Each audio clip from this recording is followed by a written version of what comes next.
할렐루야. 주님의 이름으로 첫째 날 예배 오신 여러분들을 환영합니다.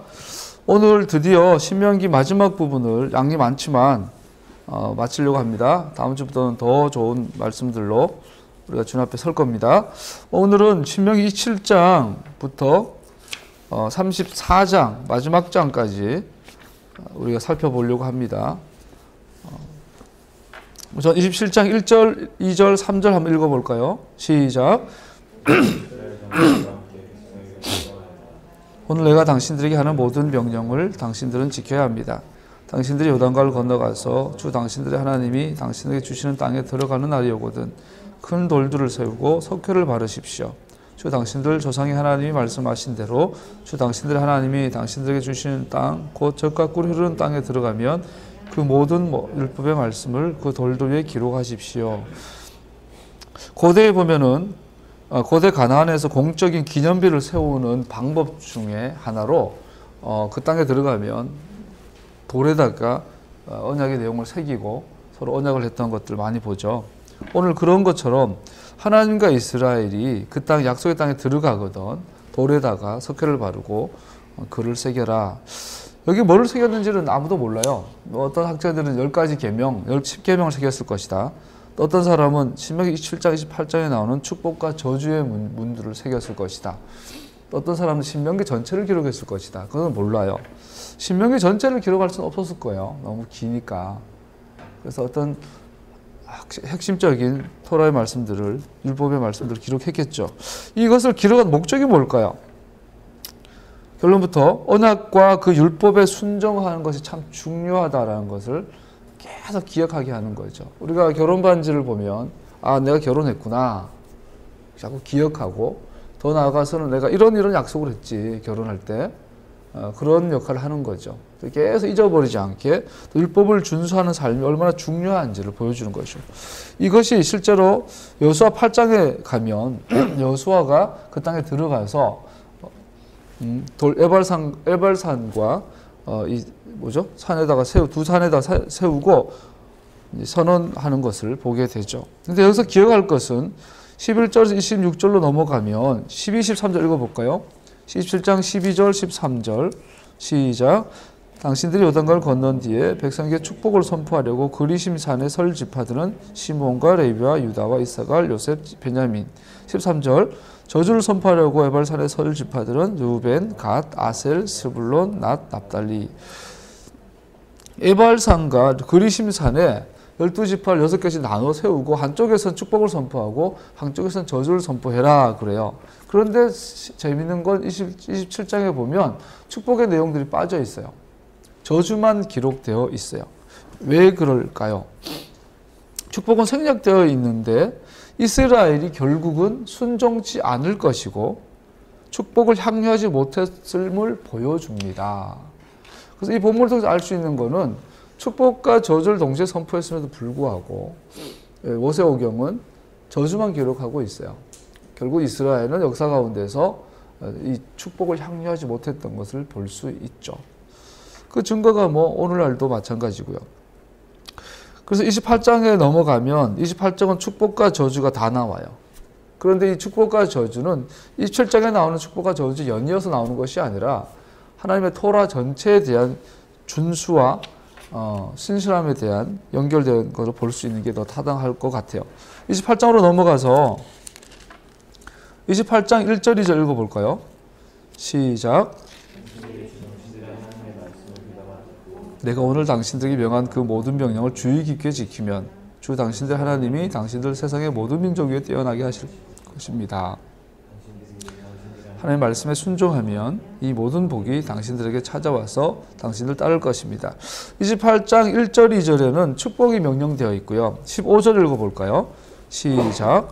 그러나 당신들이 주 당신들의 하나님의 말씀을 듣지 않고 또 내가 오늘 당신들에게 명한 모든 명령과 규례를 지키지 않으면 다음과 같은 온갖 저주가 당신들에게 닥쳐올 것입니다. 27장에는 그리심산과 에발산에서 저주문이 기록되어 있고 또 28장은 축복문이 앞에 1절에서 14절까지 15절부터 마지막 절까지는 전부 다 저주문이 기록되어 있어요. 여기에서도 마찬가지 축복보다 저주가 확연하게 강조된 것을 볼 수 있죠. 이것은 뭘 의미할까요? 이 글을 지은 모세, 저자의 시각은 이스라엘이 언약에 신실한 것으로 드러나지 않을 것이며 또 언약의 축복을 향유하지 못할 것이라는 것입니다.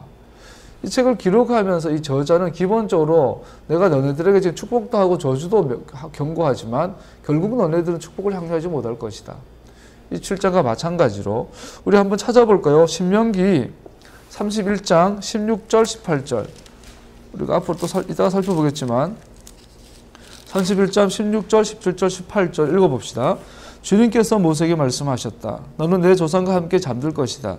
그러나 이 백성은 들어가서 살게 될 그 땅의 이방신들과 더불어 음란한 짓을 할 것이다.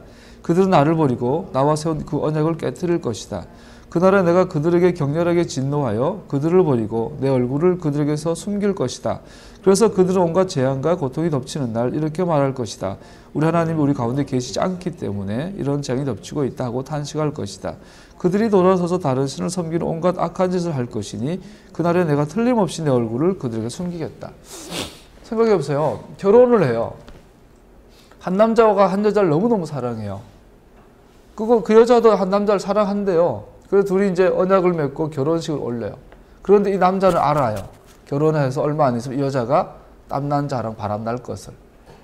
그거 떠나면서 하는 말이 돌아서서 나는 최선을 다해서 이 여자를 행복하기 위해서 밤낮 가리지 않고 일하고 내 모든 것을 헌신해서 여자를 위해 살고 있는데 이 여자는 떠나가면서 그런 말을 하는 거죠. 네가 나한테 해준 게 뭐가 있냐. 말라기 보면 그렇게 나와요. 내가 너를 사랑하였다 그랬더니 이스라엘 백성들이 주님께서 언제 나를 사랑하였습니까? 이러거든요. 그럴 때 남자는 이제 맥이 탁 빠지죠. 그런 비극이 결혼 생활 가운데 일어날 것을 확실히 알아요, 신랑은. 그런데 그럼에도 불구하고 신랑은 결혼을 강행하는 거죠. 그래서 신랑은 뭘 바라보는 거예요? 이 여자가 바람 피우고 나 딴짓하고 떠날 거라는 것. 그런데 다시 돌아올 거라는 것. 그런데 그 여정이 쉽지는 않을 거라는 것. 그래서 신랑은 이 여자가 다시 돌아올 때까지 미리 바라보고 있는 거죠. 오늘 이 31장 16, 17, 18절에서 하나님은 정확하게 이스라엘과 언약을 맺으면서도 속에선 이놈들이 결국은 떠날 거라는 거예요. 결국은 나를 배신하고 내 가슴에 빗을 꽂을 거라는 걸 아시는 거죠. 이게 하나님이 이스라엘을 향한 신실하심이에요. 그래서 이스라엘이 27장, 28장에서 계속 저주가 강조가 돼요. 이것은 저주가 아니라 뭐죠? 결국은 돌아오라는 하나님의 사인이. 결국은 돌아올 것이다. 돌아올 것이다. 그래서 이스라엘 역사 가운데 단 한 번도 하나님 앞에 바르게 돌아온 적이 없어요. 얘네들이 토라도 지키고 절기도 준수하고 예? 탈무드, 미시나 같은 귀한 전통도 만들어내고 했지만 하나님의 마음을 기쁘게 해드릴 수가 없었어요. 그래서 신명기 마지막에 가면 모세가 그래요. 나와 같은 선지자 한 명이 올 거다. 이 말은 뭐죠? 결국은 신명기의 마지막 최종 결론은 너네들은 아무리 내가 너희들 가운데 기적과 표적과 이적과 사랑을 보여줘도 결국은 배신할 것이다. 결국은 모세와 같은 선지자, 도래해야 할 메시아가 오기 전까지는 너네들은 계속 저주 상태에 머물 것이다. 결국은 신명기의 주제는 메시아예요. 앞으로 올 메시아. 할렐루야. 저주가 계속 강조된 것은 메시아에 대한 또 다른 계시가 되는 거죠. 한 절 더 읽어볼까요? 27절요. 31장 27절 시작. 내가 당신들의 반항심과 센 고집을 알고 있어. 지금 내가 살아있어서 당신들과 함께 있는데도 당신들이 주님을 거역하였거늘 내가 죽은 다음에 오죽하겠어. 모세도 알아요. 이스라엘이 곧 배신할 것을. 곧 배신하는데 자기 걸 다 투자하는 사람은 없죠. 그러니까 주식을 투자할 때 이 회사가 내일 되면 주가가 반토막 날 걸 아는데 내 전재산 30년, 40년 일해서 본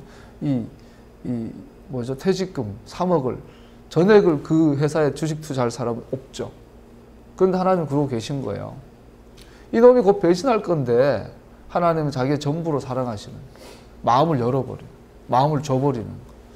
이거 보통 쉬운 게 아니죠.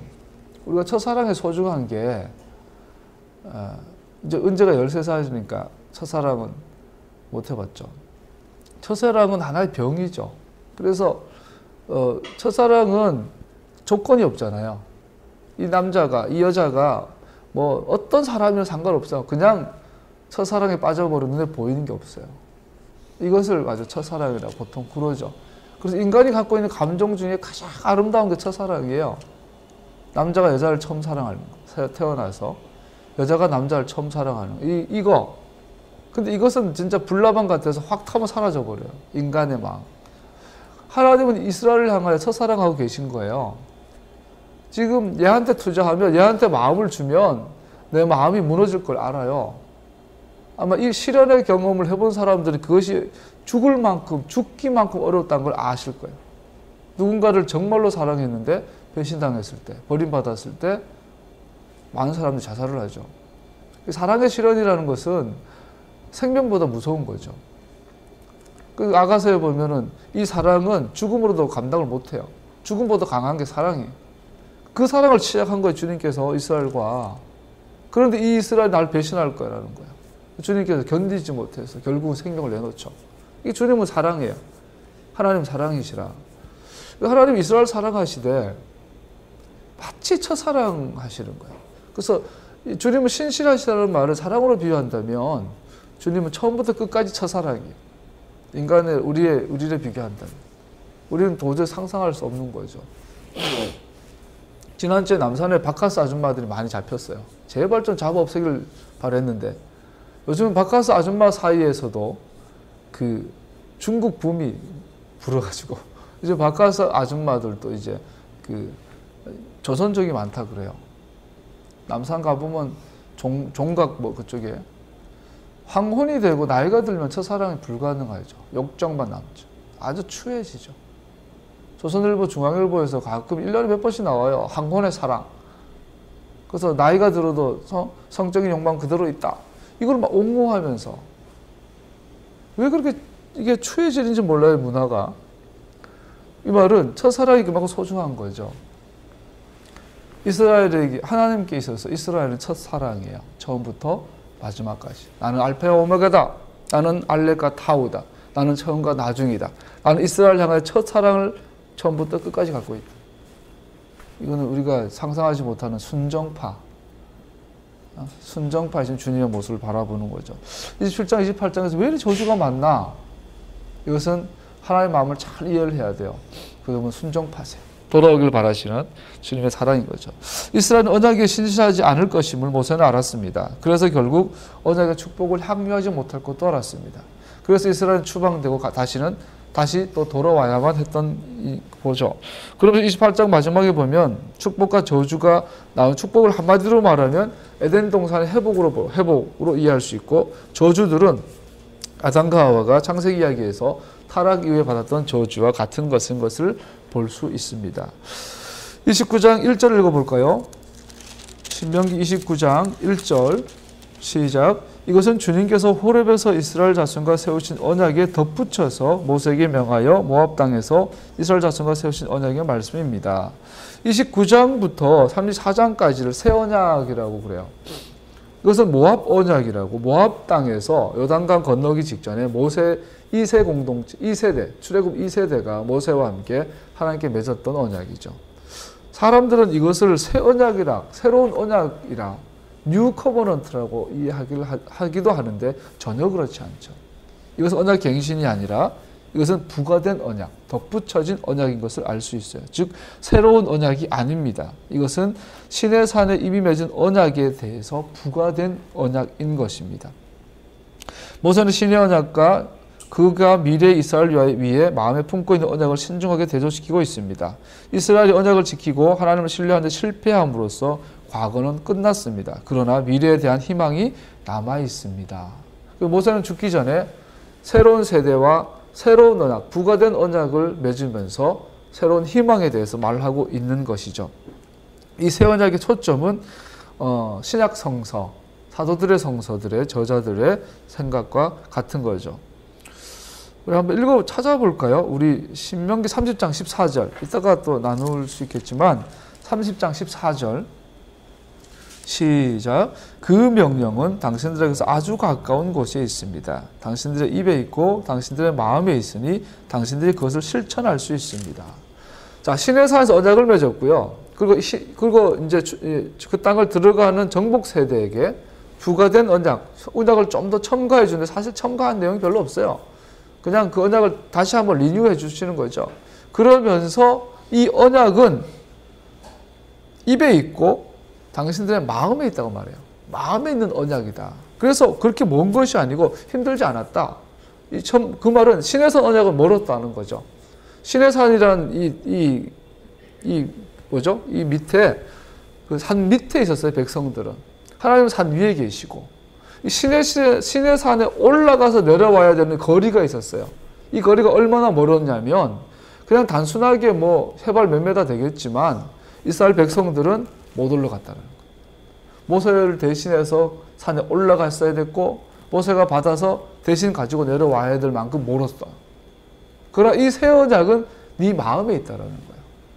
신의 산 꼭대기에 있는 언약이 아니라 그래서 너무 무섭고 두려워서 모세가 대신 갖다 줘야 되는 언약이 아니라 네 마음에 있다. 네 입에 있다라는 거예요. 그래서 이 언약은 먼 곳에 있는 것이 아니기 때문에 네 마음에 있기 때문에 어려운 것이 아니다라고 말하고 있는 거예요. 자, 이거를 가지고 사도 바울이 신약의 저자들이 다 인용을 해요. 가장 대표적인 게 로마서 10장 6절이에요. 로마서 6장 8절이요. 한번 같이 읽어봅시다. 로마서 6장 8절을 읽어보면 같이 읽을까요? 시작. 그리스도께서 잠시만. 로마서 6장 8절. 시작. 우리가 그리스도와 함께 죽었으면 그와 함께 우리도 살아날 것입니다. 우리가 알기로 그리스도께서 죽은 사람들 가운데서 살아나셔서 다시는 죽지 않으시며 다시는 죽음이 그를 지배하지 못합니다. 6장 계속 로마서 6장 맞죠? 잘못했네요. 이상하다. 10장 6절. 로마서 10장 6절부터 13절까지 읽어볼까요? 6절. 그러나 믿음에 근거한 의를 두고는 이렇게 말합니다. 너는 마음속으로 누가 하늘에 올라갈 것이냐 하고 말하지 말아라. 그것은 그리스도를 끌어내리는 것입니다. 누가 지옥에 내려갈 것이 하고도 말하지 말아라. 그것은 그리스도를 죽은 산을 가운데서 끌어올리는 것입니다. 아까처럼 시내산 언약에서는 모세가 올라갔죠. 그 시내산에서 모세가 어디로 올라가요? 하늘로 올라가죠. 하나님이 계신 곳.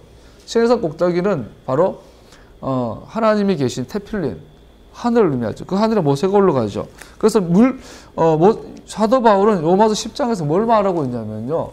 믿음에 근거한 의, 소위 이신칭에서 말하면서 뭘 이야기하고 있냐면 신의 산 언약을 이야기하고 있는 거예요. 그 8절.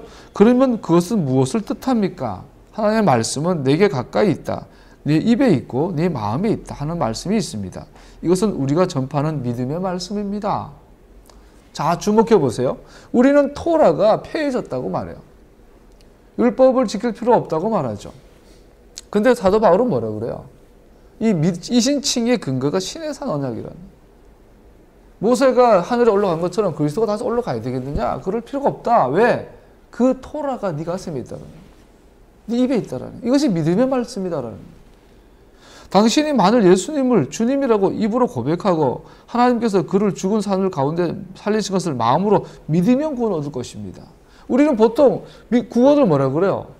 마음으로 믿고 입으로 시인하여 의에 이르고 돼 있죠. 근데 모세는 이걸 어디로 가져가요? 신명기에서 우리가 읽었던 30장 14절 말씀을 가요. 이 토라의 말씀이 네 입에 있고 네 마음에 있어서 지킬 수 있다. 이것이 구원이라는 거예요. 사도 바울은 이 시내산에서 특별히 모압 평야에서 이스라엘이 토라에 대한 언약을 맺은 것, 그것을 마음으로 언약을 맺은 것, 새 언약, 새 마음, 새 영, 할례 받은 마음에 이 언약을 믿음이라고 말하고 있어요. 그걸 구원이라고 그러고 있어요.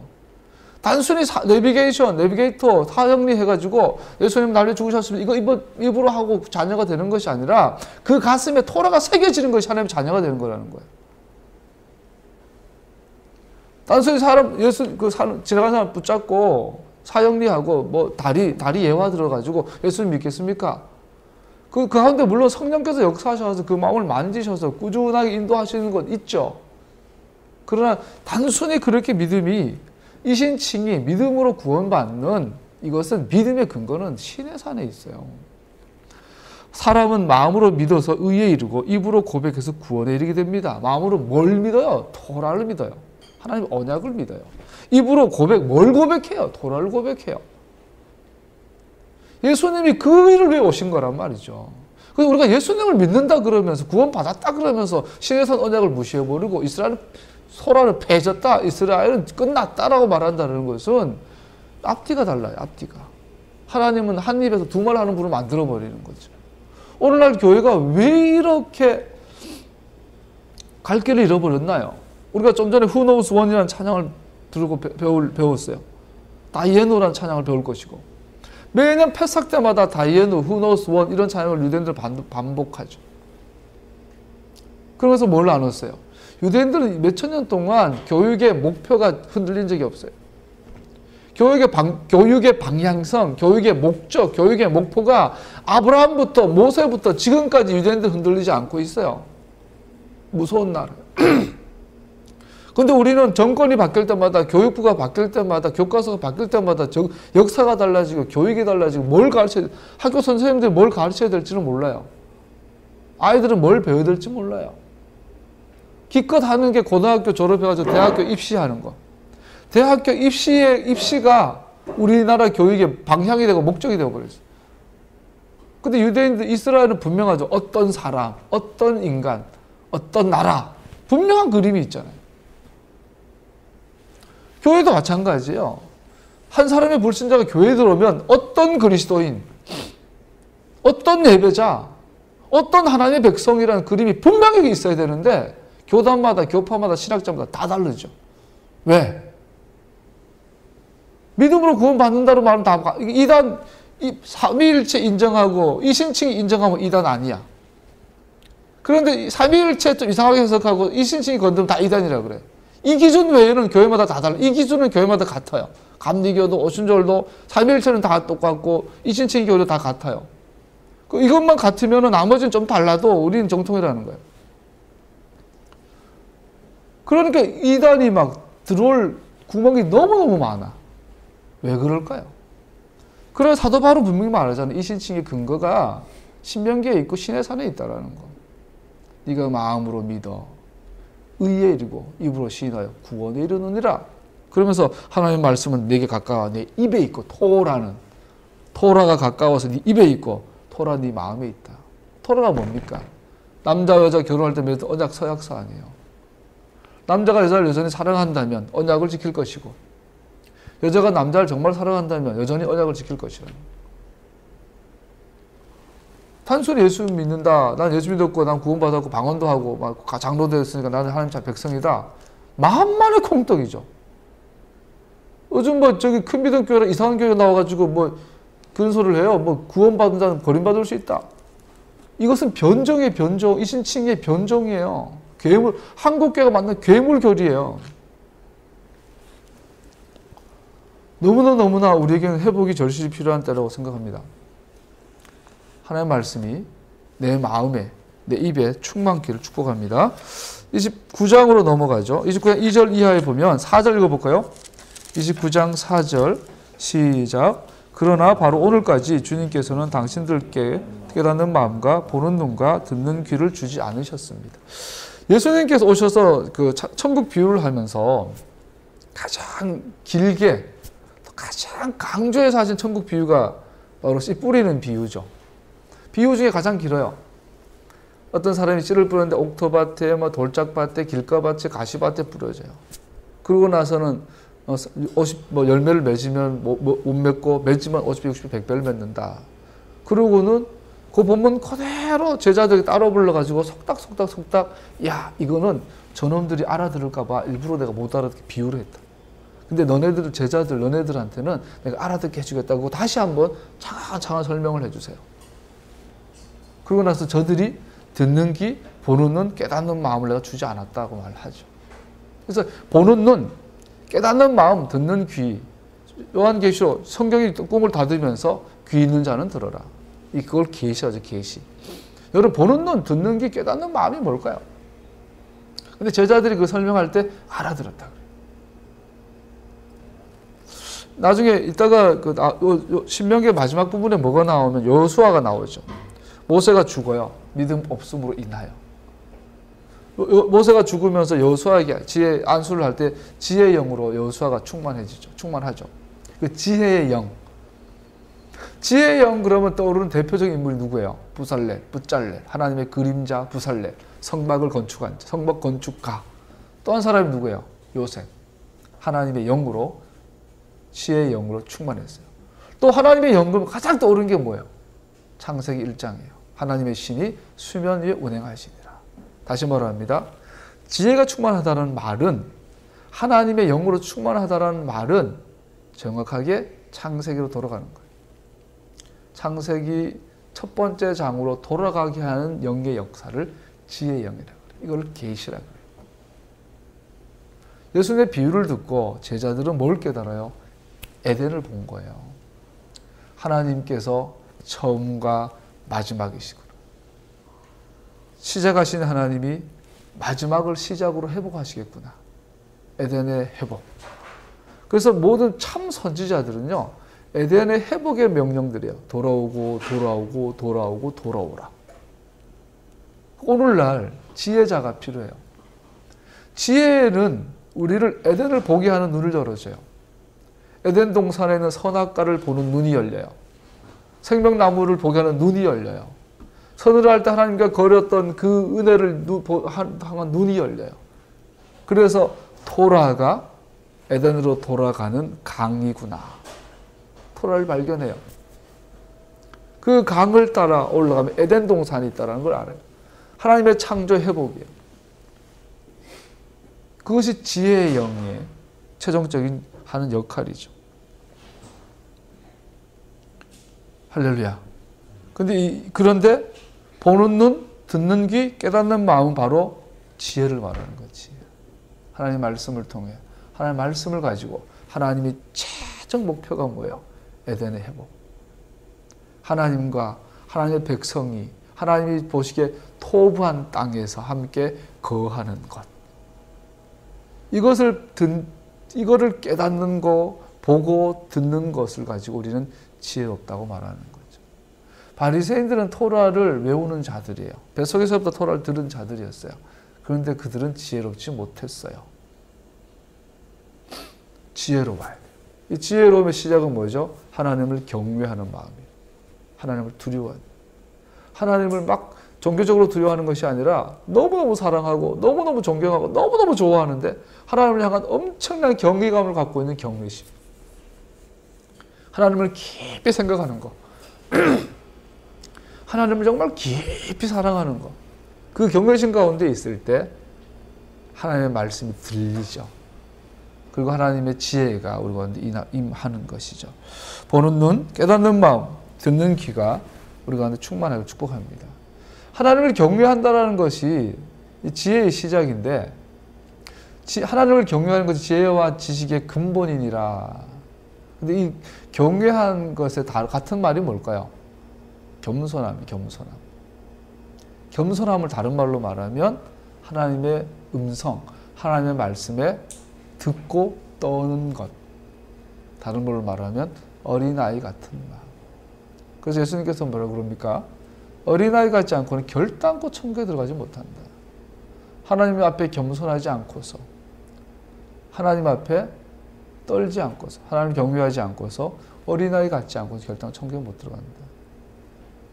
어떤 분은 자기 아이디가 겸손이야. 근데 이스라엘에 대해서 눈이 닫혔어. 겸손한 게 아니에요. 위선이에요, 위선. 겸손은 굽신거리고 딴 데 가가지고 약한 척 하는 것이 아니라 이스라엘 보는 눈이에요. 이스라엘을 깨닫는 마음이에요. 이스라엘을 향한 하나님의 음성을 듣는 귀예요. 그것이 겸손이에요. 그것이 지혜고, 그것이 어린아이 같은 마음이에요. 그것이 열려야 될 줄로 열리기를 축복합니다. 겸손하셔야 합니다. 겸손한 자들은 성경 읽으면 이스라엘 발견해요. 그 땅을 발견해요. 에덴을 발견해요. 그 땅에서 이스라엘과 함께 사는 하나님이, 이것을 다른 말로 말하면 이스라엘, 이것이 그 땅, 그 백성, 그 토라, 그 하나님과 함께 샤칸하는 것. 이것이 신명기 마지막에 나온. 그 일이 언제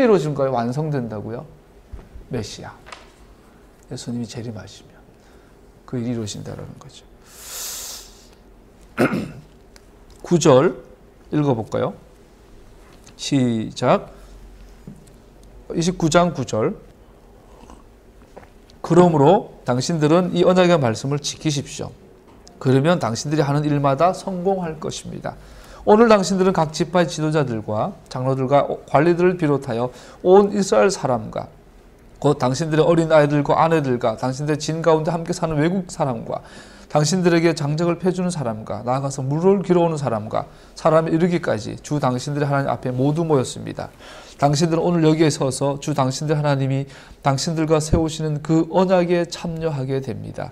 당신들은 그 언약에 들어가는 의무를 지켜야 합니다. 아브라함, 이삭, 야곱과 맹세하신 자기 백성 삼으시고 주님께서 몸소 당신들의 하나님이 되시려는 것입니다. 할렐루야. 어디에서? 그 땅에서, 에덴에서 우리는 그거를 가지고 이스라엘의 회복이라, 그거를 가지고 우리는 천국이라, 하나님의 나라라고 말하죠. 이것을 가지고 성경은 뭐라고 그래요? 하나님의 일이라고 해요. 하나님의 일은 아브라함과 이삭과 야곱에게 하신 약속에 근거합니다. 하나님의 일은 애굽에서의 구속, 광야에 인도하신 일들을 포함합니다. 그러나 이스라엘이 모든 것에 실패했습니다. 23절요. 같이 읽어볼까요? 29장 23절 시작. 또 온 땅이 유황불에 타며 소금이 되어 아무것도 뿌리지 못하고 나지도 않으며 아무 풀도 자라지 않아서 주님께서 맹렬한 분노로 멸망시키신 소돔과 고모라와 아드마와 스보임과 같이 된 것을 보면서 물을 것입니다. 이스라엘이 여러분 보세요. 하나님의 소원은 에덴이에요. 그 서늘할 때에 아담과 하와와 함께 거느렸던 하나님의 그 첫사랑, 이것을 회복하는 것이 하나님의 목적이에요. 그것이 그 땅 가운데 이스라엘과 함께 회복될 거예요. 그런데 문제는 이스라엘이 그 땅에 들어가면 실패할 거라는 거죠. 아까 나눈 것처럼. 마치 소돔처럼 고모라처럼 실패할 거라는 거예요. 소돔과 고모라가 실패한, 멸망당한 원인이 뭐예요? 의인이 없어서, 의로운 사람이 없어서, 의가 없어서 멸망한 거예요. 다른 말로 말하면 의가 있으면 구원받는 거죠.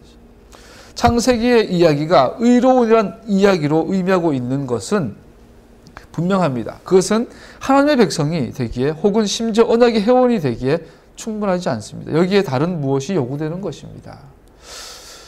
이 의로운 것, 소돔과 고모라는 의인이 없어서 실패했습니다. 그렇기 때문에 이 소돔과 고모라가 이스라엘이 그 땅에서 멸망하지 않고 하나님의 에덴을 회복해 가기 위해서는 그 다른 무엇이 필요하다는 거죠. 의인이 필요하다는 거. 진짜 의인. 이것도 메시아에 대한 그림이죠. 다른 무엇이 필요합니다. 신명기 30장 6절 읽어볼까요? 신명기 30장 6절 시작. 주 당신들의 하나님이 당신들의 마음과 당신들 자손의 마음에 할례를 베푸셔서 순종하는 마음을 주실 것입니다. 그래야 당신들의 마음을 다하고 정성을 다하여 주 당신들의 하나님을 사랑하며 살 수 있게 하실 겁니다. 다른 그 무엇이 필요한데 바로 마음의 할례를 하고 있죠. 이 의인이 준비되려면 그 마음에 하나님의 법이 새겨진 자. 이거를 위해서 주님께서 주시는 것이 새 영이죠. 성령님이죠. 새 영을 새 마음 부으셔서 우리의 마음을, 굳은 마음을 제하시고 부드러운 마음을 주시죠. 이것을 위해서 주시는 게 보는 눈, 깨닫는 마음, 듣는 귀가 되겠죠. 우리는 이것을 가지고 마음의 할례다고 말하죠. 이것이 필요하다라고 아까 말한 것처럼 말을 하고 있습니다. 이스라엘은 실패했습니다. 소돔과 고모라처럼. 그래서 다른 그 무엇이 필요합니다. 마음. 그리고 이것은 14절, 15절에 후대, 이것은 우리에게도 적용됩니다. 14절, 15절 읽어볼까요? 시작. 이 언약의 맹세는 주님께서 당신들하고만 세우는 것이 아닙니다. 이 언약은 오늘 주 우리의 하나님 앞에 우리와 함께 서 있는 사람들만이 아니라 오늘 여기 우리와 함께 있지 않은 자손과도 함께 세우는 것입니다. 할렐루야. 11절에 12절에 남녀노소 외국인이라도 다 이 언약에 동참하죠. 그러면서 여기에 서 있지 아니한 우리의 자손들 누구예요? 신명기의 독자들, 모세오경을 읽는 모든 사람들은 이 언약 멤버로 초대받은 거죠. 그러면 모세의 오경을 읽는 모든 독자들은 뭘 해야 돼요? 마음의 할례를 받아요. 마음의 할례는 어떻게 받아요? 하나님의 영이 임함으로 인하여 우리의 굳은 마음이 부드러운 마음, 듣는 마음, 깨닫는 마음, 보는 눈이 되는 것이죠. 이것이 하나님의 은혜입니다. 솔로몬이 꿈에 나타나죠. 하나님, 솔로몬아 내가 뭐 줄까? 돈 줄까? 명예 줄까? 권력을 줄까? 지혜를 주세요. 그 지혜를, 번역을 지혜로 됐지만 원래 의미는 듣는 마음을 주세요. 새 마음을 주세요. 듣는 마음. 이 듣는 마음, 새 마음, 할례받은 마음의 특징은 듣는 거예요. 알아듣는 거예요. 부드러운 마음이죠. 할렐루야. 사람의 관계가 깨어지면 무슨 말 해도 안 듣잖아요. 마음이 굳어버렸어요. 근데 관계가 회복이 되면 무슨 말 해도 알아듣죠. 잘못 말해도 알아들어요. 이게 부드러워져서 그런 것이죠. 그것이 성령님께 우리에게 하신 역사죠. 이것이 마음으로 믿어 의에 이르고 입으로 시인하여 구원에 이른다라는 기준이 되어지는 것이겠죠. 29장 29절 시작. 이 세상에는 우리 하나님이 숨기시기 때문에 알 수 없는 일도 많습니다. 그것은 주님의 것입니다. 그러나 하나님은 그의 뜻이 담긴 율법을 밝히 나타내 주셨으니 이것은 우리의 것입니다. 우리와 우리의 자손은 길이 이 율법의 모든 말씀에 토라의 모든 말씀에 순종해야 합니다. 다시 말합니다. 하나님의 비밀스러운 신비함은 그 끝이 없는 것입니다. 그러나 모세는 여기에서 단순한 토라 가운데 자신의 뜻을 계시하심에 있어서 하나님의 위대한 은혜의 행동을 지적함으로써 이 모든 것을 종결짓습니다. 하나님은 우리가 다 알 수 없어요. 그래서 유대인들은 토라를 창문, 윈도우라고 해요. 창문. 이 신학교에서도 하나님의 계시를 창문에 많이 비유하죠. 하늘은 끝이 없어요. 그죠? 끝이 없는데 우리가 집 안에 있으면 창문을 통해서만 하늘을 봐요. 창문은 분명히 하늘이에요. 그런데 전부는 아니에요. 그러나 창문을 통해서 우리는 하늘을 충분히 볼 수 있어요. 하늘을. 그래서 우리는 토라를 통하여 우리 하나님의 계시를 받을 수 있는 거죠. 아까 듣는 기 보는 같은 이야기예요. 아무리 토라를 읽어도 못 보는 자가 있고 바리새인들 보세요. 뱃속에서부터 토라를 들었어요. 그런데 토라이신 주님이 오셔가지고 못 알아듣는 놈들아, 양심이 화인 맞은 놈들아 그랬단 말이죠. 이 독사의 자식들아 그러셨어요. 그런데 아주 강도같이 살던 사람이 있어요. 예를 들어서 어느 날 토라를 한마디 들었는데 귀에 쏙 들어온 사람이 있어요. 이걸 가지고 뭐라 그래요? 은혜라 그래요. 은혜. 우리는 겸손해야 될 줄로 압니다. 30장으로 넘어가죠. 30장 1절 2절 읽어봅시다. 시작. 나는 당신들에게 당신들이 받을 수 있는 모든 복과 저주를 다 말하였습니다. 이 모든 일이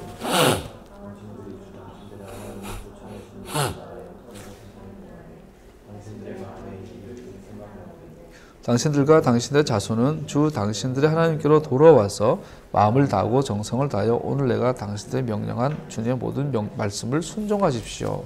자, 이제 이 이스라엘 백성들이 모든 말씀을 들었어요. 복과 저주의 말씀을 들었어요. 그러나 불순종하여 저주받으면 이 땅에서 추방될 것이다. 엑살, 쫓겨날 것이다. 그러나 쫓겨난 그곳에서라도 하나님의 말씀을 생각하고 회개하고 돌아오면 다시 귀환하게 해주겠다. 타락, 추방, 귀환에 대한 예언이, 경고가 주어진 말씀이죠. 그래서 6절에서 10절에 보면 아까 나눴던 새 마음, 새 영, 할례받은 마음에 대해서 자세히 잘 나와 있죠. 주 당신의 하나님이 당신들 5절에 보면 당신의 조상이 차지했던 땅으로 돌아오게 하시어 당신들이 그 땅을 다시 차지하게 하실 것이며 당신의 조상보다 더 잘되고 더 번성하게 하여 주실 것입니다. 6절 마음의 할례를 베푸셔서 순종하는 마음을 주실 것입니다. 8절 그때 당신들은 돌아와서 주님의 말씀을 순종하며 내가 오늘 당신들에게 명한 모든 명령을 지킬 것입니다. 할렐루야. 성국 45년에 이스라엘이 그 땅으로 돌아오기 시작해요. 알리야 운동이라 그러죠. 돌아왔는데 이것은 또 성경의 예언이 맞죠. 그런데 아직 안 된 게 있어요. 그들의 마음의 할례를 받지 못했죠.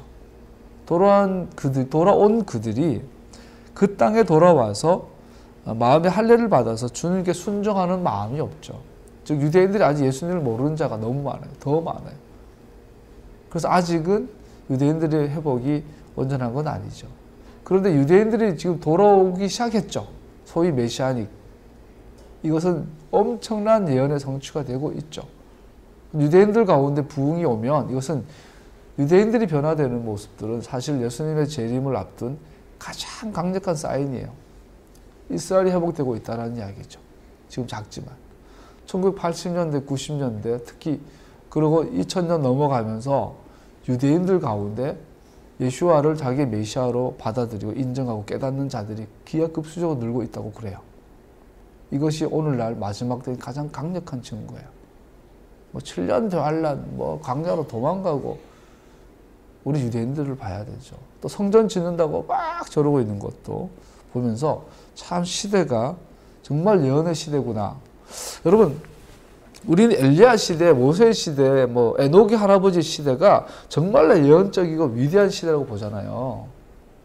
홍해를 건너고 막 하늘에서 만나가 내리고 죽은 자가 살아나고 이 엄청난 기적이 나타나는 그 시대가 진짜 예언이 가장 충만한 시대라고 보잖아요. 그러나 성경 66권에서 가장 예언이 충만한 시대는 우리 시대예요. 이 시대. 이스라엘이 회복되고 있어요. 하나님의 모든 말씀이 성취되어져 가는 시대예요. 우리가 살아가는 이 시대가 가장 영광스러운 시대예요, 여러분. 여러분과 내가 이 땅에서 정말 하나님의 백성으로 토라의 회복, 메시아닉 회복 운동, 메시아닉 교회 부흥 운동, 이스라엘의 회복에 대해서 기도하는 하나님의 나라의 회복, 주님의 나라가 이 땅에 임하옵시며 주님의 뜻이 하늘에처럼 이 땅에서 이루어지기를 기도하는 이 운동, 이 신앙은 인류 역사상 가장 위대한 운동이에요. 여기 우리를 전부를 걸어도 아깝지 않아요. 우리 은재가 에녹이가 가장 어리잖아요. 이제 초등학생인 너네들이 이 이스라엘 회복 운동에 목숨 걸기를 축복해요. 이건 아버지로서가 아니라 목사로서 은재가 에녹이가 이스라엘 회복을 위해서 기도하고 영어 공부하고 수학 공부하고 중국어 공부도 하고 이 히브리어 공부하고 역사 공부하고 그렇게 직장을 구하고 그랬으면 좋겠어요. 여러분들도 마찬가지고 그렇게 쓰임 받기를 축복합니다.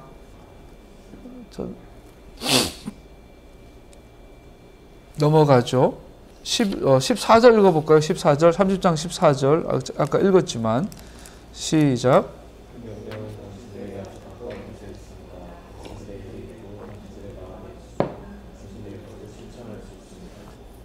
보십시오. 내가 오늘 생명과 번영, 죽음과 파멸을 당신 앞에 둡니다.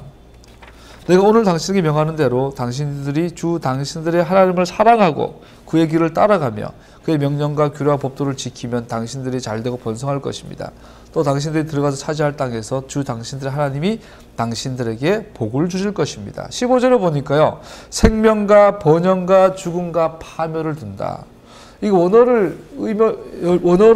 해석을 더 깊이 하면 생명과 번영은 악과 연결이 돼요. 생명 곧 선. 그리고 죽음과 파멸, 죽음 곧 악. 이렇게 우리가 번역할 수도 있다고 그래요. 즉 아담과 하와는 하나님이 주시는 지식을 통해서 생명 곧 선을 선택해야 했습니다. 오늘 모세 앞에 선 이스라엘은 하나님의 토라를 통해 생명 곧 선을 선택해야 합니다. 다시 읽어드릴까요? 아담과 하와는 하나님의 지식을 통해 생명 곧 선을 선택해야 했습니다. 마찬가지로 이스라엘은 하나님의 토라를 통해 생명 곧 선을 선택해야 합니다. 그래서 신명기는 한마디로 말이죠. 무엇이 선이냐 무엇이 악이냐라고 보여주는 이 기준은 토라라는 거죠. 토라는 선, 토라가 아닌 것은 악. 토라레스네스. 그래서 마태복음 7장에 보면 선지자들이 주님, 내가 예수님의 이름으로 귀신을 내어쫓고 예수님의 이름으로 병을 고치고 죽은 사람 살리고 기적을 표적을 행했습니다. 내가 예수님을 위해 살았습니다. 그때 예수님이 뭐라고 그래요? 악한 종아, 내게서 떠나가라. 불법을 행한 종아. 불법이 뭐예요? 토라레스네스. 토라 없음. 악한 종아. 내게서 떠나가라. 한 달란트 받은 자가 땅에 묻어놔요. 다른 종은 장사를 해서 남겨요. 투자를 해서 남겨요. 투자의 삶, 장사의 삶을 살아요. 그런데 한 종은 그냥 놀고 먹어요. 묻어놓고. 그 주인 돌아왔을 때 그대로 원금을 상환했어요. 그랬더니 주님께서 뭐라 그래요? 게으르고 악한 종아. 토라 없는 종아. 여러분, 선악의 기준은 토라입니다. 토라가 폐해졌다고 말하는 교회에서는 선악이 섞여버리죠. 그래서 오늘날 교회 안에 세상이 없는, 세상과 교회가 섞여버렸죠. 교회 안에. 그래서 교회 건축한다고 불법과 편법이 난무해요. 건축한다고 막 헌금 막 끌어모아요. 건축한다고 온갖 멋있는 왕국을 하죠. 선교한다고. 성가대, 교회에서 가장 똑똑하고 생긴 것도 반듯하고 잘 많이 배우고 먹고 살만하고 교양 있는 사람들이 제일 많이 신청하는 부서가 성가대. 그 성가대에서 교회 예산 중에 가장 많이 쓰이는 곳 중에 하나가 또 성가대야. 먹고 돈 해서 회식하고 또 해야 되니까. 성가대는 그런 게 아니잖아요. 그러니까 왜 이렇게 교회가 세상하고 똑같아요? 세상 봉사단체보다 못해요, 오히려. 봉사단체는 세금도 내고, 재무 설계도 받고, 감사도 받죠. 교회가 세무 감사 받는 거 봤어요? 마음대로 써버리지. 왜 이렇게 교회는 세상보다 더 못한가? 막, 목사 자격이 있는지 없는지, 법원에 가가지고 해달라고, 우리 교회들, 가까운 교회들도 이 목사 잘라라 안 된다 하다 안 되니까 이거를 어디 갖다 들이대니까 법원에 가져가서 판단해 주세요. 왜 교회가 세상 법원에 이단인지 아닌지 검사를 받아야 돼요? 왜 이 사람이 목사인지 아닌지를 왜 교회가 스스로 판단하지 못하고 왜 검사 앞에 판사 앞에 가야 될까요? 토라 레슨에서의 결과물들이에요. 선악의 기준을 잃어버리니까 이게 선인지 악인지 몰라. 오늘날 교회는 더 이상 하나님의 임재는커녕 진리가 자체 섞여버린 거. 메시아리 운동, 토라 회복 운동, 교회 회복의 절대적인 거죠. 그거 없이, 토라 회복 없이 교회 회복은 절대 불가능해요. 지금 교회 개혁을 이야기하고 회개 운동하는 목사님들 보면 같은 목사로서 나는 막 화가 나요. 이 가짜들. 암이 걸려가고 죽어가고 있는데 아카싱크 발라주고, 아카싱크 알아? 목큐로. 암이 다 썩어가지고 죽어가고 있는데 반창고 발라주고는 괜찮다 하고 차라리 빨리 죽어야 덜 고통당하는데 어설픈 약, 어설픈 막 민간요법 다 동원해가지고 사람만 연장시키는 거. 돌아가신 우리 아버님이 암 말기셨어요. 암덩어리가 14cm, 뇌의 80%가 마비. 아산병원에 갔더니 색전술 해가지고 수술하재요. 고민했죠, 우리 형제들이. 근데 마침 수술 결정해야 되는 그날 제가 병원에 있었어요. 형들은 없고. 제가 막내인데. 그래서 의사가 부르길 갔더니 동영상 보여주면서 아버지 이렇게 수술 내일 할 거라고. 그래서 어떻게 했냐면 안 한다 그랬어요.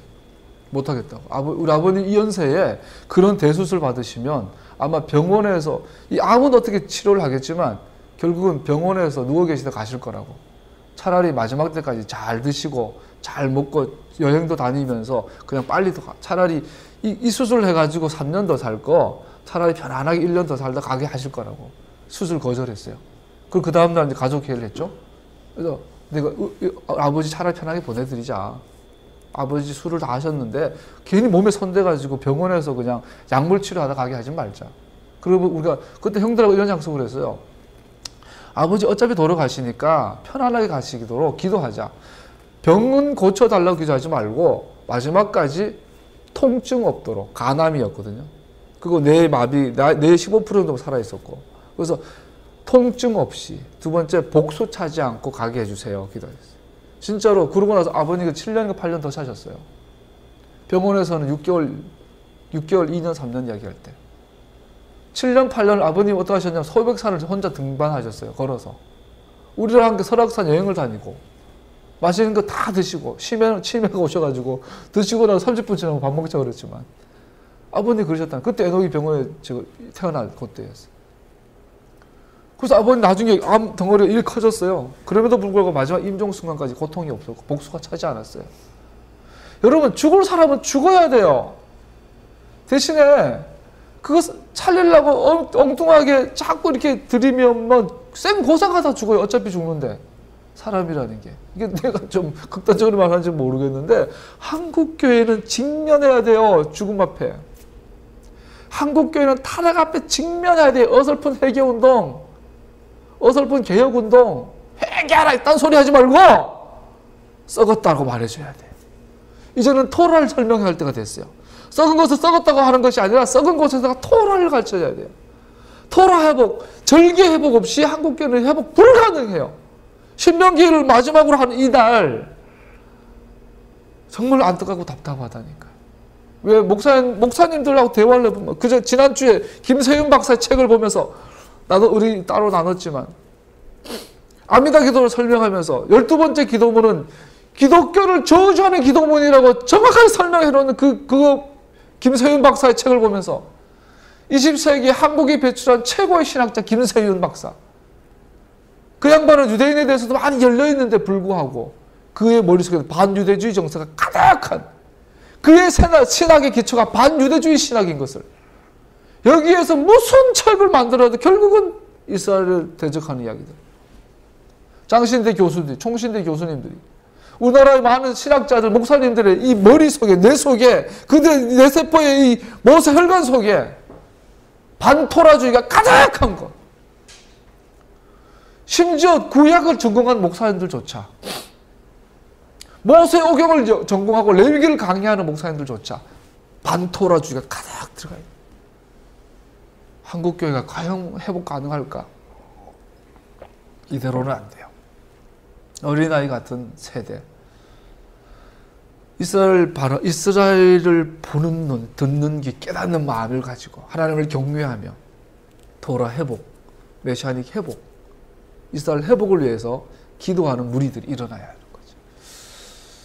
그러나 그런 운동이 이미 우리 가운데, 우리 한국교회 안에도 조금씩 일어나고 있잖아요. 하나님께서 그 일을 이루실 것입니다. 여러분과 내가 살아생전은 못 볼 수도 있지만, 나는 죽을 때까지 가난하고 이름 없는 목사로 살다 가겠지만 하나님께서는 그 일을 이루실 것입니다. 할렐루야.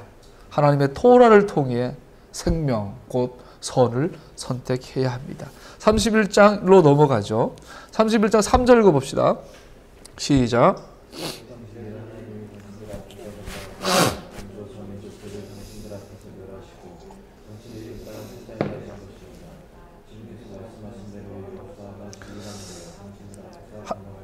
여호수아가 지휘관이 되어 저 땅에 들어가서 이제 정복 전쟁을 하게 될 것이다. 그런데 이 전쟁은 내가 몸소할 것이다. 9절에서 13절 보면요. 9절부터 13절 중요한 거니까. 9절 모세가 율법을 기록하여 주님의 언약궤를 메는 레위 지하손 제사장들과 이스라엘의 모든 장로에게 주었다. 모세가 그들에게 명령하였다. 7해가 끝날 때마다 곧 빛을 면제해 주어 주는 해 초막절에 11절 하나님께서 택하신 곳으로 나오면 당신들은 이 율법을 온 이스라엘 백성 앞에서 읽어서 그들의 귀에 들려주십시오. 12절 같이요. 시작. 당신들은 이 백성의 남녀와 어린 아이만이 아니라 성 안에서의 당신들과 같이 사는 외국 사람도 불러 모아서 그들 율법을 듣고 배워서 주 당신들의 하나님을 경외하며 이 율법의 모든 말씀을 지키도록 하십시오. 자, 굉장히 중요한 걸 말하는데 매년 초막절마다 이스라엘의 남녀노소를 다 불러 모아서 뭘 하라고요? 토라를 들려주어라. 여러분, 샤bat 때마다 토라를 리딩해요. 토라를 리딩하는 목적이 뭐예요? 듣기 위해서요. 듣기 위해서. 토라를 읽고 듣기 위한 모임을 말하고 있어. 그래서 이 토라를 읽고 들으면, 토라를 바르게 읽고 바르게 들으면 나타나는 결과물이 뭐예요? 하나님을 경외하는 거예요. 그래서 우리가 샤bat 때마다 토라 리딩하잖아요. 리딩하면서 우리는 하나님의 경외함을 배워야 하는 거지. 그 말씀 안으로 들어가는 거지. 그런데 읽어보면 실제로 이해하지 못하는 부분이 너무 많아요. 그래서 우리에게 필요한 게 뭐죠? 토라 해석, 성경 해석. 설교는 에세이가 아니라 성경 해석이에요.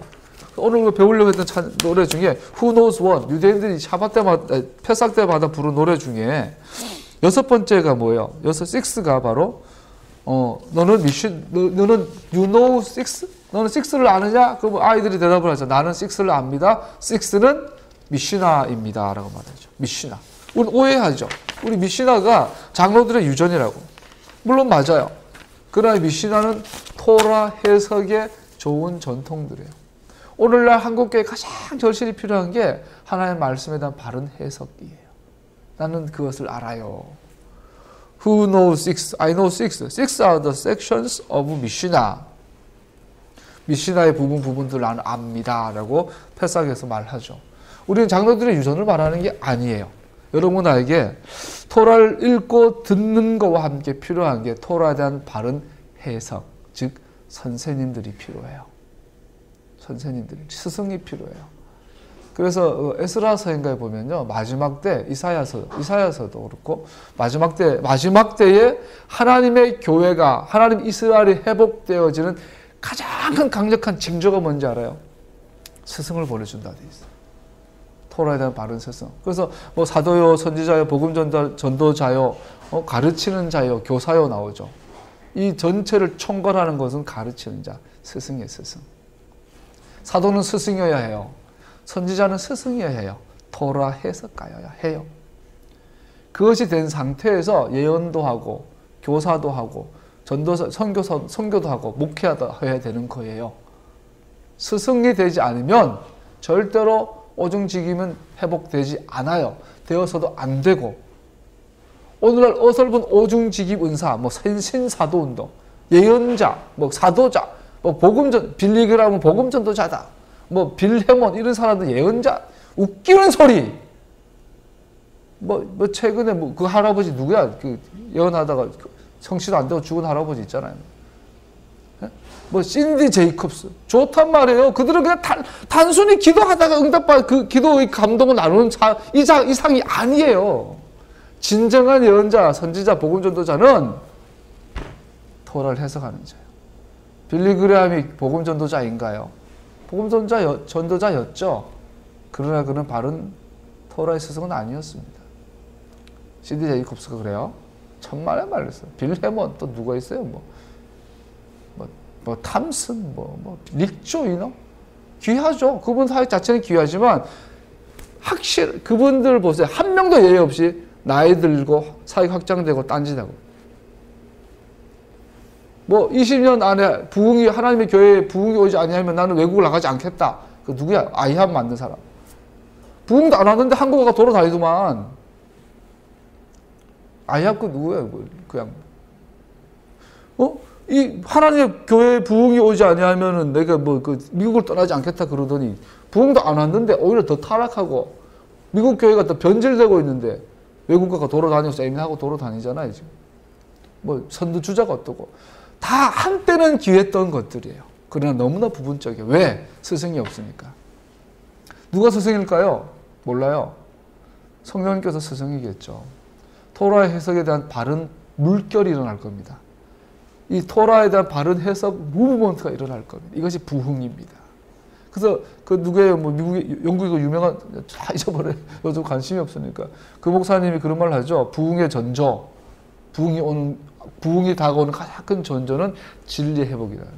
근데 그 양반도 토라 회복까지 못 나갔어요.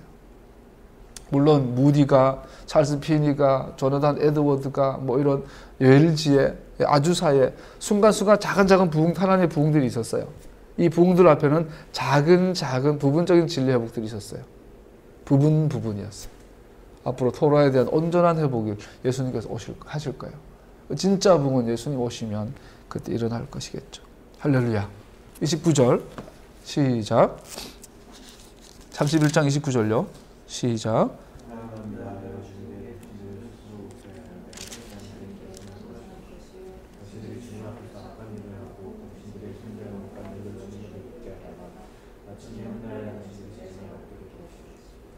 예, 마침내 훗날에 당신들이 재앙을 받게 되었어요. 훗날에 이 말은 마지막 때에, 종말에 이런 뜻이거든요. 그래서 이 날들의 끝에란 뜻인데 놀라운 사실은 모세가 이 날들의 끝을 말하면서 이방인 전체가 열방이 나의 백성이라고 표현한 걸 많이 봐요. 및 신명기 32장에서 창세기 49장 야곱의 축복에서 민수기 24장 발람의 예언에서 이스라엘과 열방에 대한 하나님의 심판에 대해서 이야기하면서 결론적으로 열방은 하나님의 백성이다라고 표현한 것을 볼 수 있죠. 그 넘어가서 31장으로 넘어가면 모세 노래가 나와요. 31장 30절에서 32장 40절에 모세의 노래가 나오는데 이 모세가 노래를 만들었는데 이 모세의 노래의 주제는 두 가지. 하나는 배교고 하나는 심판이에요. 본시의 중심적인 주제는 이스라엘의 배교와 이스라엘에 대한 하나님의 심판의 위협입니다. 오늘 손님들이 왜 자꾸 오냐? 그날에 이스라엘은 노래를 통해서 하나님의 노래를 통해서 이렇게 가르치죠. 노래를 통해서 뭘 하게 되면 어떻게 되나요? 자꾸 잊어버리고 기억하게 되겠죠. 43절 다 됐습니다. 같이 읽어볼까요? 시작. 32장 43절요. 시작.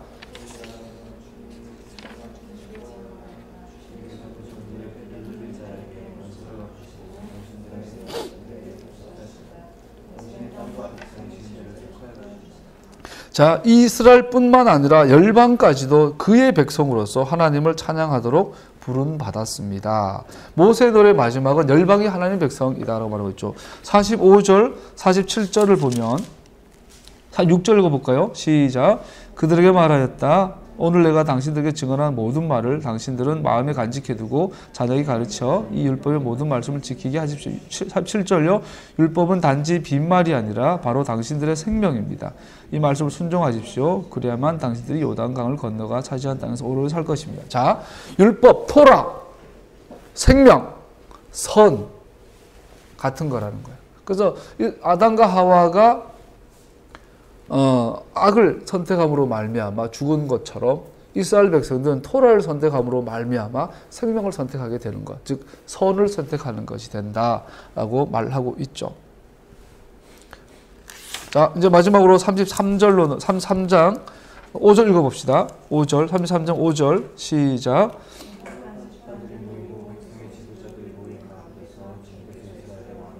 사절 보면요, 우리는 모세가 전해준 토라를 지킨다. 이 토라는 야곱의 자손이 가진 소유 가운데 가장 으뜸가는 보물이다. 연합한 지파들이 모이고 백성의 지도자들이 모인 가운데 주님께서 이스라엘의 왕이 되셨다. 자, 모세가 나오고요. 모세가 준 토라가 있고요. 이 토라를 통해서 주님께서 이스라엘의 왕이 되었어요. 그래서 모세는 무슨 그림이냐면 이스라엘의 왕에 대한 그림이에요. 모세는 모세지만 모세의 역할은 아주 독특한데 아론하고도 달라요. 그래서 모세 안에 뭐가 있냐면 왕이 있고 선지자가 있고 제사장이 있어요. 그래서 모세 같은 선지자, 이 말은 모세 같은 왕을 말해요. 정확하게 왕이요, 예언자요, 제사장인 존재, 예수아에 대한 도래하는 왕, 즉 메시아에 대한 그림인 것을 볼 수 있습니다. 마치 멜기세덱 같은 왕이고요. 이것은 아론 계열의 제사장과 다른 제사장, 왕 같은 제사장, 선지자, 제사장의 역할을 하는 제사장이 되겠죠. 그리고 26절 봅시다. 33장 29절 읽어볼까요? 29절 시작. 이스라엘아, 너는 복을 받았다. 주님께 구원을 받은 백성 가운데서 어느 누가 또 너희와 같겠느냐. 그분은 너희의 방패이시오 너희를 돕는 분이시며 너희의 영광스러운 칼이시다. 너희의 원수가 너희 앞에 와서 자비를 간구하나 너희는 그의 등을 짓밟는다. 이스라엘이 그 땅에 거하는 것은 이스라엘의 역전입니다. 무슨 말이냐면 모세는 이스라엘이 그 땅에 거하는 것을 아담과 하와가 에덴 동산에서 쫓겨나는 창세기 사건들 역전시키는 것으로 보았습니다. 즉 이스라엘이 그 땅에 들어가고 이스라엘이 그 땅에서 거주하는 것은 아담과 하와가 그 땅에서 추방된 것에 대한 회복으로 모세는 보고 있다는 것을, 이스라엘의 역전, 하나님의 원래의 의도를 회복하는 것이라는 거죠. 즉 하나님께서는 한때 아담과 하와를 자신의 좋은 땅에서 쫓아내시고 토부한 땅에서 쫓아내시고 가라 하셨고 그 입구를 지키기 위해 그룹들을 두셨습니다. 샤칸 하셨습니다. 이제 창세기에서 그래 하셨던 것처럼 이제 신명기에서 주님은 그분은 다시금 대적들을 토부한 땅으로부터 쫓아내시고 가라 하시고 그 축복을 향유하도록 하기 위해 이스라엘을 그곳에 두실 것입니다. 샥한하실 것입니다. 창세기 3장의 추방 명령과 신명기 33장의 이스라엘의 그 땅에 들어가는 내용이 정확하게 워드플레이 되고 있어요. 다시 말해서 모세가 이스라엘 백성에 대해 마음에 품고 있었던 미래는 하나님께서 태초에 의도하셨던 것과 정확하게 같은 것이었습니다. 할렐루야. 우리가 돌고 돌고 돌아 다시 에덴으로. 나는 알레비오, 타우요, 처음과 나중이다 말씀하고 있죠. 이제 하나만 하고 마칩시다. 34장 9절을 읽어봅시다. 34장 9절 시작. 모세가 눈의 아들 여호수아에게 안수하였으므로 여호수아에게 지혜의 영이 넘쳤다. 이스라엘 자손은 주님께서 모세에게 명하신 대로 여호수아의 말을 잘 듣고 그를 따랐다. 아까 나눈 것처럼 여호수아에게는 지혜의 영이 임했어요. 지혜의 영은 그러면 여호수아 또 부살렐 요셉을 생각할 수 있겠죠. 이것은 결론적으로 바로 이 지혜는 무슨 지혜예요? 바로 창세기의 첫째 장으로 돌아가는 지혜예요. 아담과 하와와 하나님이 함께했던 그 에덴 동산으로 돌아가는 지혜를 말합니다. 이 지혜를 부살렐은 그 지혜를 가지고 성막을 만들었고 요셉은 그 지혜를 가지고 개개인과 맺었던 언약이 하나의 나라로 맺는 규모로 되는 것에 기폭적 역할을 하는 것이 요셉이었던 것을 볼 수 있죠. 그래서 에스겔 36장 26절에 보면 이 지혜를 가지고 새 마음을 주고 새 영을 가지고 너희들에게 새 마음을 줘서 굳은 마음을 제하고 부드러운 마음을 준다. 지혜의 영, 계시의 영, 새 마음, 새 영, 부드러운 마음, 하나님을 경외하는 마음, 어린아이 같은 마음, 겸손한 마음, 다 같은 이야기. 이것의 결론은 어디라고요? 에덴 동산, 창세기. 할렐루야. 이거를 봐야 돼요. 이것이 이스라엘의 회복의 결정체예요. 이스라엘이 단순히 그 땅에 돌아가는 게 중요한 것이 아니라 이스라엘이 그 땅에 들어가서 에덴 동산, 하나님과 이스라엘이 조금의 거리낌도 없이 하나가 돼서 함께 워킹하는, 서늘할 때에 아담이 하나님과 함께 거닐었던 그때를 회복하는, 샤카 함께 거하는 그것이 그것을 보는 것이 지혜이고 그것을 가르치는 것이 지혜입니다. 할렐루야. 그래서 4번에 보면 지혜가 길거리에서 소리 질러요. 돌아오고 지혜로 돌아오라. 지혜의 음성을 들으라고 말하죠. 10절 모세 같은 선지자가 나옵니다. 아직 남아있. 10절만 읽고 마치겠습니다. 시작. 그 뒤에 이스라엘은 모세와 같은 예언자가 다시 나지 않았다. 주님께서는 얼굴 마주대고 모세와 말씀하셨다. 자, 모세와 같은 선지자, 즉 아직 약속이 남아있다라는 거죠. 신명기 34장은 하나님의 약속이 아직 남아있다는 사실을 우리에게 알려줍니다. 이스라엘의 처음 승리가 모세의 지도 아래 그랬던 것처럼 결국 실패로 끝납니다. 여호수아 시대에도. 즉 여호수아조차도 모세 같은 선지자가 아니라 모세 같은 선지자를 기다리는 자였습니다. 여호수아조차도. 그래서 이것은 결론적으로 도래하는 메시아에 대한 약속인 것을 볼 수 있어요. 그러므로 우리는 이러한 사건들 넘어 어떤 다른 사람, 여호수아와도 같고 또 모세와도 같은 자의 오심을 바라보도록 초대됩니다. 다시 말해서 오경의 마지막 장, 신명기 34장은 도래하는 메시아의 주제를 끌어내어 우리의 눈이 역사적인 과거에서 역사적인 미래를 향하여 보게 하고 있습니다. 우리는 그것을 다시 오시는 예수님의 재림을 향해 가고 있습니다. 할렐루야. 자, 마무리하죠. 유대인들의 과거, 현재, 미래는 마치 이렇게 배를 타고 노를 저는 것 같다 그러죠. 그래서 우리는 미래를 앞에 있다고 보잖아요. 유대인들은 미래가 뒤에 있다고 보는 거예요. 왜? 배를 타고 내가 가는데 배를 놓으면 내가 뒤로 가잖아요.